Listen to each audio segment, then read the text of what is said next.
Hello friends, today we are to see E1CB elimination reaction. E1CB elimination reaction. What is E1CB? So E stands for elimination, 1 stands for unimolecular and CB nothing but conjugate base.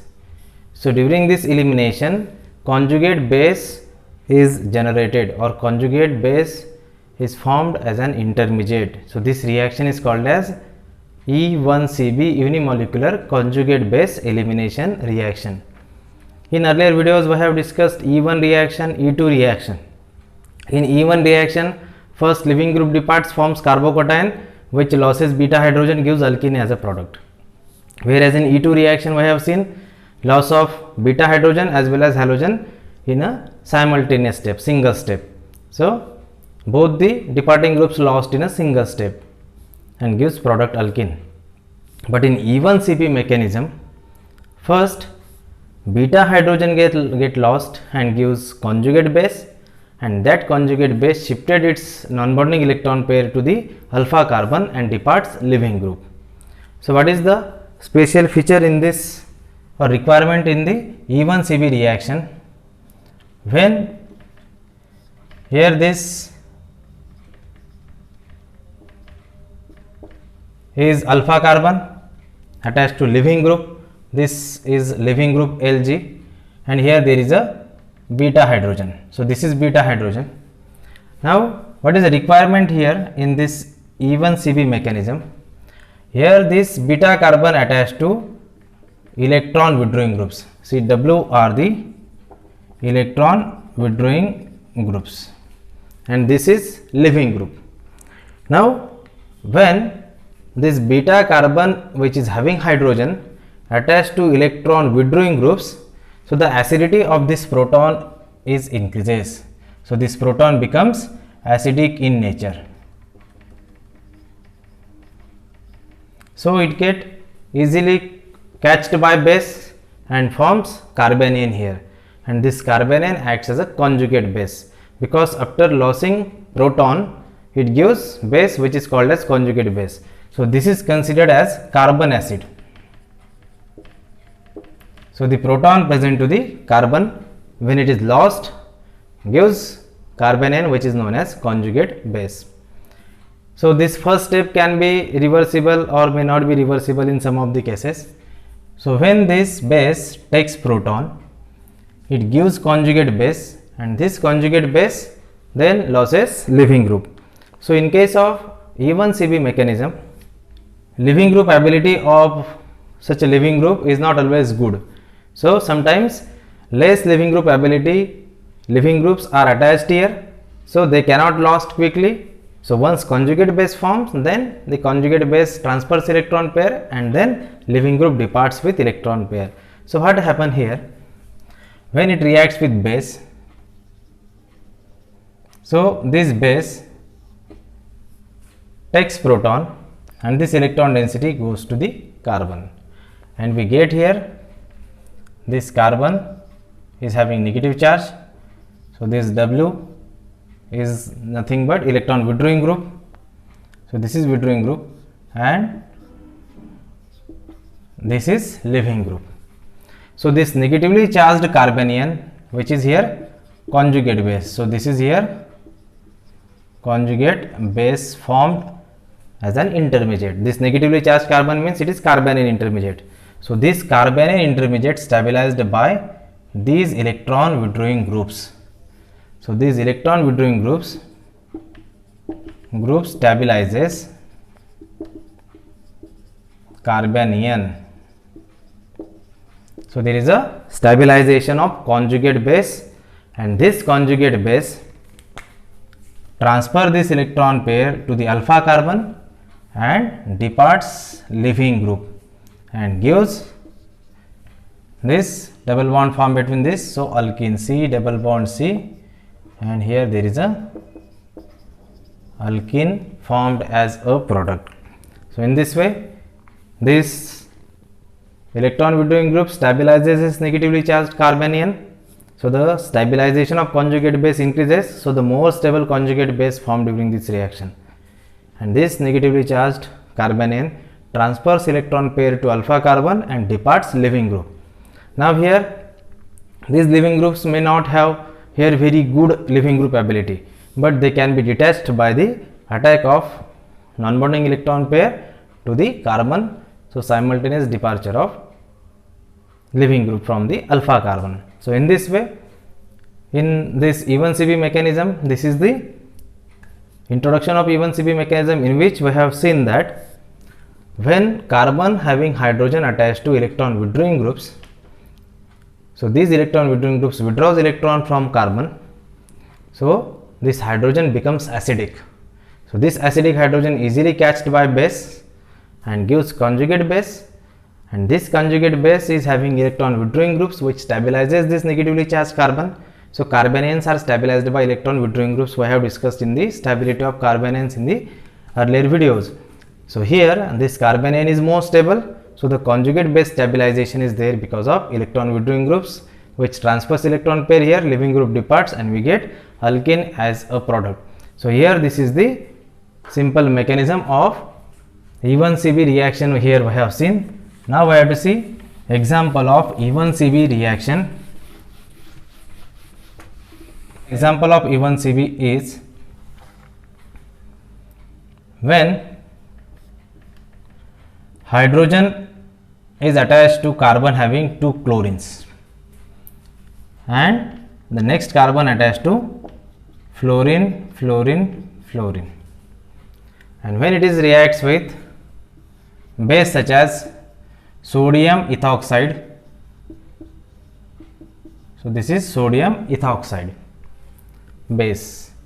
So here there is a loss of this hydrogen and fluorine and formation of double bond between them, and we get here dichloro, difluoroethene. So this is dichloro, difluoroethene as a product from the 1,1-dichloro 2,2,2-trifluoroethane.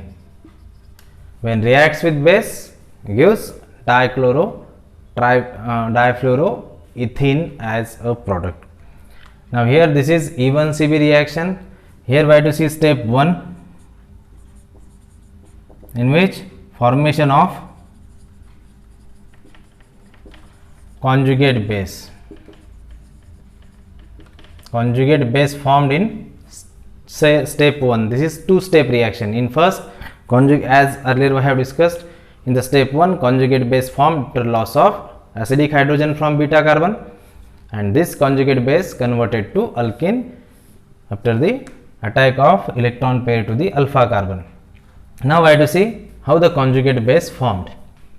When this H, Cl, Cl, C, F, F, F. So here the base OET minus ethoxide takes this proton. Why it takes this proton? Because here due to the electron withdrawing chlorines. So these chlorines are electronegative. So due to the more electronegativity of chlorines, this carbon becomes delta positive charge, that is electron deficient. It withdraws the electron from this carbon. So this hydrogen becomes acidic in nature. So this is acidic hydrogen. So this is beta hydrogen which is acidic in nature, and it easily catches this proton. Electron density goes to beta carbon. So here this is alpha carbon, here there is a beta carbon. Alpha carbon is carbon having leaving group, next carbon which is beta carbon which loses proton. So here we get here C, Cl, Cl, this is negatively charged, and this F, F, here there is F. So here this is conjugate base formation. Why it is called as conjugate base? When acid losses proton, turns to negatively charged group which is called as conjugate base. So here this is carbon acid. When this acid losses proton, gives negatively charged intermediate which is called as conjugate base. So this is negatively charged base. Now what happened here? Because of this negative charge present to carbon which is attached to electronegative to chlorines, and this is trifluoromethyl. So this negatively charged carbanion gets stabilized due to minus I effect of these two chlorines as well as this trifluoromethyl. Now in the step 2, formation of alkene or loss of leaving group.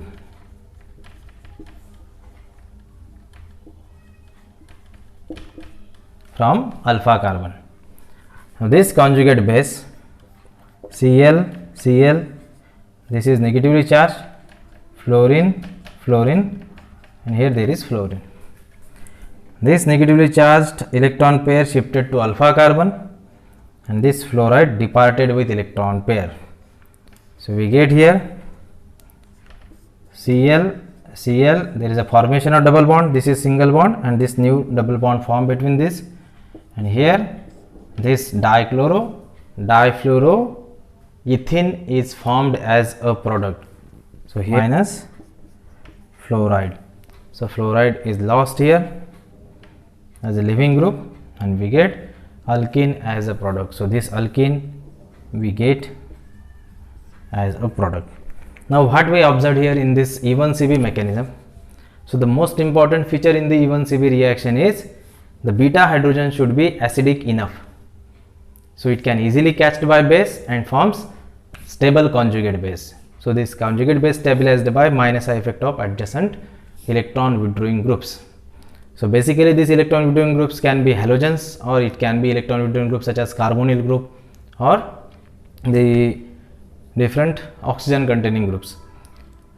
So here we have seen one thing in the leaving group. Leaving group is here fluorine. So leaving group ability of fluorine is definitely less than chlorine. If you see the leaving group ability, then the leaving group ability is increases when the size of halogen is increases. So here the iodide is good leaving group than bromine, then chlorine, and then fluorine. So amongst the halogens, so the fluoride is having less leaving group ability. So in case of E1CB mechanisms, so the leaving group ability of this fluorine is less as compared to the other leaving groups. So here the less leaving group ability, such groups when attached to this, then it also favors the E1CB mechanism. If what happen, if the leaving group ability of that leaving group is very high, then it can easily detach from that carbon. So it may have the E2 mechanism, hydrogen lost, simultaneously leaving group departed. Or it may have, if the leaving group ability is very high, then it may follow the E1 mechanism also. So when the acidic hydrogen is there and the comparatively leaving group ability is less, then it may follow the E1CB mechanism. So here the best example is 1,1-dichloro 2,2,2 trifluoroethane when treated with base gives this product. With respect to conjugate base, this is unimolecular reaction. So it is called as unimolecular conjugate base elimination reaction. So in this way we can have the different examples of this E1CB mechanism. So here this is simple unimolecular conjugate base elimination, because conjugate base formed during this reaction, and the conjugate base stabilized by minus I effect of electron withdrawing groups. Thank you.